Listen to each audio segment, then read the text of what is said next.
இதை நீங்க யாரும் கேட்கலனாலும் நான் வந்து இதை சொல்றேன். நீங்க கேள்வி அப்புறம் வேணா கேட்டு எடிட் பண்ணிக்கோங்க. இளையராஜா அவர்களை பற்றிய சர்ச்சை. இளையராஜா என்பவர் ஒரு இசை கடவுள். கடவுளுக்கு கோயிலுக்கு போகணுங்கிற அவசியமே இல்லை. இளையராஜா அவர்கள் எங்க போனாலும் அதுவே அவரே வந்து ஒரு கடவுள், ஒரு கோயில் தான். ஆனா அவர் என்னவோ உள்ள விடல, கோயிலுக்குள்ள விடல அப்படிங்கிற மாதிரி ஒரு சர்ச்சை வந்திருக்கிறத வந்து வன்மையாக கண்டிக்கிறேன். இப்படிப்பட்ட பிரச்சாரங்களை வச்சு எத்தனை நாளுக்கு தான் ஏமாற்றுவார் இந்த நாட்டிலே? ஏன்னா கருவறைக்குள்ள எந்த ஜாதியுமே போக முடியாது.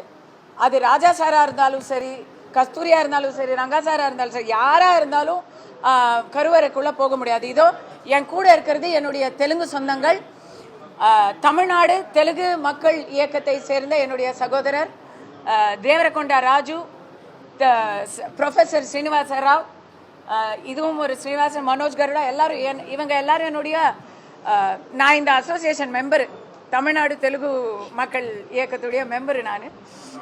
அவங்க யாரு நினைச்சாலும் கருவறைக்குள்ள போக முடியாதுங்க.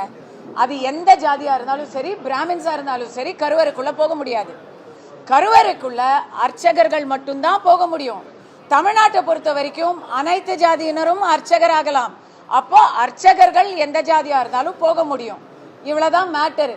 இதை பிரிச்சு பேசுற இந்த வன்ம போக்க கண்டிச்சு தான் நவம்பர் 3ஆம் தேதி கஸ்தூரி பேசினா.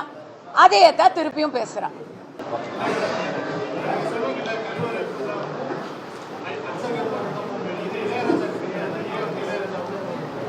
அவருக்கு இல்லங்க, அவர் போக முயற்சியே பண்ணல. இதோ இங்க நில்லுங்க அப்படின்னு சொன்னாங்க, அவர் நின்றார், அவ்வளவுதான்.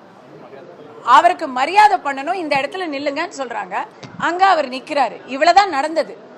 அத வந்து இங்க நில்லுங்கன்னு சொல்லிட்டாங்க அப்படின்னு சொன்னதுதான் பிரச்சனையே.